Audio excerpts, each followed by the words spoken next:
அனைவருக்கும் வணக்கம். டெம்பிள் தர்ஷன் பக்தி சேனலுக்கு உங்களை அன்புடன் வரவேற்கின்றோம். இந்த பதிவில் நாம் காணவிருப்பது சாஸ்தாவை பற்றி சில அபூர்வமான தகவல்கள். சாஸ்தா என்றால் ஆளுபவன் என்று பொருள். தர்மத்தை நிலைநாட்டும் பகவானாக ஐயப்பன் இருப்பதால் அவரை தர்மசாஸ்தா என்று அழைக்கிறோம். மகாசாஸ்தா மேருமலையில் ஸ்படிகமயமான சிகரத்தில் வீற்றிருக்கும் பரம்பொருள். அவரே துஷ்ட நிகிரக சிஷ்ட பரிபாலனத்துக்காக பல அவதாரங்களை எடுக்கிறார். மகாவிஷ்ணுவின் அவதாரங்கள் எல்லோருக்கும் தெரியும். அதுபோல் மகாசாஸ்தாவுக்கு 8 அவதாரங்கள் உண்டு. அவை ஆதிசாஸ்தா, காலசாஸ்தா, பாலசாஸ்தா, சம்மோகன சாஸ்தா, ஆரியசாஸ்தா, விஸ்வசாஸ்தா, குரோதசாஸ்தா மற்றும் புவனசாஸ்தா. ஆதிசாஸ்தாவுக்கு பூரண புஷ்கலா என்ற 2 மனைவியர் உண்டு. அச்சங்கோவில் முதலான தலங்களில் உள்ள திருவடிவம் இதுவே. இந்த ஆதிசாஸ்தாவையே தமிழகத்தில் ஐயனார் என்று அழைத்தார்கள். இவற்றுள் அருள்மிகு பொன் சொரிமுத்து ஐயனார் ஆலயமே பிரதானமானது. காலசாஸ்தா. காலசாஸ்தாவை வழிபடுவதால் எதிரிகளால் ஏற்படும் தொல்லைகள் நீங்கும், யமபயம் விலகும். பாலசாஸ்தா. பால் கிண்ணத்தை கையில் ஏந்தி குழந்தை வடிவில் காட்சி தருபவர் இவர். ஞானத்தையும் வெற்றியையும் தரக்கூடியவர். நோய்களை எல்லாம் நீக்கும் இவரையே தன்வந்திரி சாஸ்தா என்றும் அழைப்பர். தகழி, திரிப்ரயார், ராமக்ஷேத்திரம் முதலான பல தலங்களில் இவர் காட்சி தருகிறார். சம்மோகன சாஸ்தா. இவர் சகலவிதமான சௌபாகியங்களையும் தந்து நல்வாழ்வு அருளக்கூடியவர். ஆரியசாஸ்தா.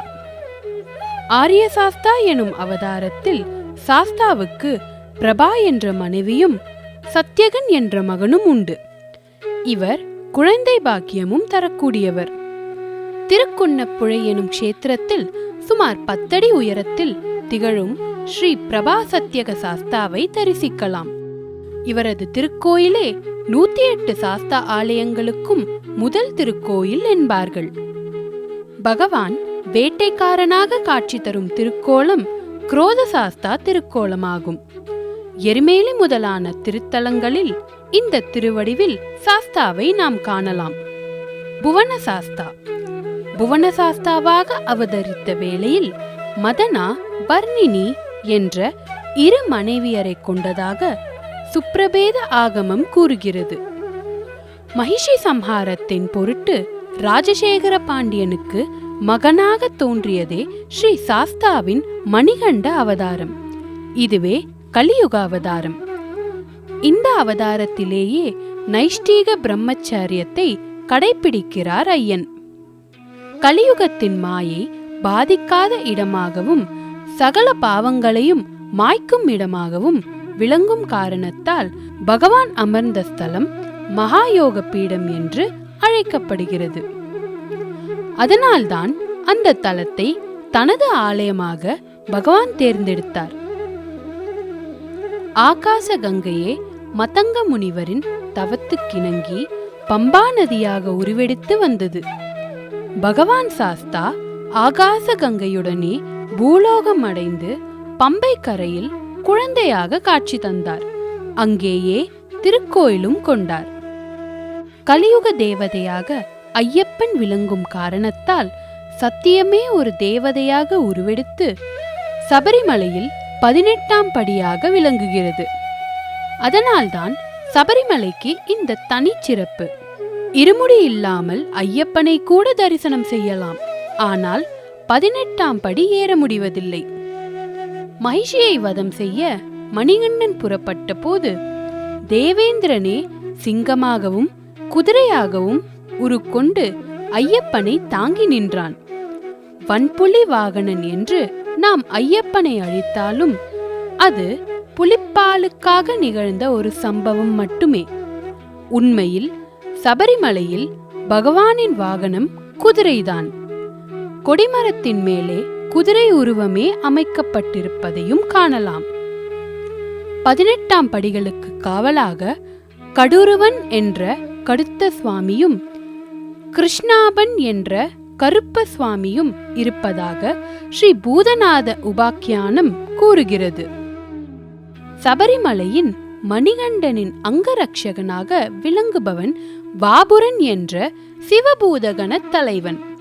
கன்னிமூலையில் கணபதியும் வாயு திசையில் மாளிகாபுரத்தம்மனும் பகவானுக்கு முன் இரு கடூரவர்களும் கருப்பனும் இடபுறத்தில் வாபுரனும் இருக்கிறார்கள். சபரிமலையை சுற்றியும் உள்ள 18 மலைகளும் 18ஆம் படியில் உள்ள ஒவ்வொரு படிக்கும் ஒப்புமையாக கூறப்படுகிறது. பகவான் சாஸ்தாவுக்கு தேவர்கள் அபிஷேகம் செய்யும் தீர்த்தமே உரல்குழி தீர்த்தமாகும். கும்பளம்தோடு எனும் இடத்தில் உருவாகி வெளிவருகிறது. சபரிமலையின் முக்கிய தீர்த்தமாக இது விளங்குகிறது. சபரிமலை யாத்திரையின் போது கட்டுநிறை முடித்து யாத்திரை கிளம்புவதற்கு முன் நாம் தேங்காய் உடைத்துவிட்டு கிளம்புகிறோம். இது நமக்காக காவல் பொறுப்பை ஏற்றுக்கொள்ளும் ஐயப்பனின் பரிவார தெய்வங்களுக்காக உடைப்பது. ஐயப்ப பக்தர்கள் ஐயனை அக்னி வடிவத்தில் ஜோதி ஸ்வரூபனாகவே காண்கின்றனர். அந்த வழிபாடே கற்பூர ஆழி. மண்டல விரதம் என்பது பண்டைய காலத்தில் 56 நாட்களாகவே கூறப்பட்டது. கார்த்திகை 1ஆம் நாள் மாலையிட்டு மகரவிளக்கு தரிசனமே ஒரு சபரிமலை யாத்திரையாக கொள்ளப்படும். சபரிமலை ஆலயத்தை உருவாக்கியது விஸ்வகர்மா. விக்கிரகத்தை பிரதிஷ்டை செய்தது பரசுராமர். ஆலயத்தின் பூஜை முறைகளையும் யாத்திரைக்கான வழிகாட்டுதலையும் உருவாக்கி கொடுத்தவர் அகத்திய மகரிஷி. மணிகண்ட அவதார காலத்தில் பகவான் பூதநாதனால் தன் வளர்ப்பு தந்தை ராஜசேகர பாண்டியனுக்கு உபதேசிக்கப்பட்ட அற்புத நூலே ஸ்ரீ பூதநாத கீதை. சபரிமலையை தவிர மற்ற கோவில்களில் சாஸ்தாவை வீராசனத்தில் காணலாம். அதன்படி சாஸ்தாவின் ஒரு கால் நிலத்திலும் மறு கால் மடித்தபடியும் இருக்கும். மடித்த காலையும் இடுப்பையும் சேர்த்து கட்டப்பட்டிருக்கும் பட்டம் வீரப்பட்டம் எனப்படும். நம் உடலில் உள்ள 6 ஆதார சக்கரங்களை குறிக்கும் 6 சாஸ்தா க்ஷேத்திரங்கள் உண்டு. அவை மூலாதாரம் சொரிமுத்தையன் கோயில், சுவாதிஷ்டானம் அச்சங்கோவில், மணிபூரகம் ஆரியங்காவு, அநாகதம் குளத்துப்புழை, விஷுத்தி எருமேலி, ஆக்ஞை சபரிமலை. சாஸ்தாவின் கோயிலில் நாம் எவ்வாறு வழிபடலாம்? சாஸ்தாவுக்கு ஆலயம் அமைப்பவர்களது முன்னேழு தலைமுறையும் பின்னேழு தலைமுறையும் ஐயனின் பதத்தை அடைந்து இன்புறுவர். ஐயனின் பூஜைகளுக்கென பசுவும் கன்றும் ஆலயத்திற்கு அளிப்பது சாமானியமான செயலல்ல. அது சகல பாவங்களையும் போக்கவல்லது. அவர்கள் கோலோகத்தை அடைவர். மேலும் பலவித தோஷங்களாலும் கண்டங்களாலும் அவதியுறுபவர் பகவானின் ஆலயத்திற்கு பசுவையும் கன்றையும் கொடுப்பதன் மூலம் சர்வபாப விமுக்தனாகிறார்கள். ஐயனின் ஆலயத்தில் நல்லெண்ணெய் நெய் தீபம் ஏற்றுவோர் சரீர பீடைகளும் கிரக பீடைகளும் ஒழிந்து நல்வாழ்வு பெறுவர். சபரிமலையின் பெரிய பாதையை 7 கோட்டைகளாக சொல்வது வழக்கம். ஒவ்வொரு கோட்டையையும் ஐயப்பனின் கணங்கள் காத்து வருகிறார்கள். முதல் கோட்டை எரிமேலி. இதை காப்பவர் வாபுரன். 2ஆம் கோட்டை காளைக்கட்டி. இதை காப்பவர் நந்திகேஸ்வரன். 3ஆம் கோட்டை உடும்பாறை. இதை காப்பவர் ஸ்ரீ பூதநாதன். 4ஆம் கோட்டை கரிமலை. இதை காப்பவர் பகவதி. 5ஆம் கோட்டை சபரிபீடம். இதை காப்பவர் சபரி துர்கை. 6ஆம் கோட்டை சரங்குத்தி. இதை காப்பவர் அஸ்திர பைரவர். 7ஆம் கோட்டை 18ஆம் படி. இதை காப்பவர் கருப்பசுவாமி. மேலும் இது போன்ற பக்தி பதிவுகளுக்கு டெம்பிள் தர்ஷன் பக்தி சேனலை பாருங்க, சப்ஸ்கிரைப் பண்ணுங்க. நன்றி, வணக்கம்.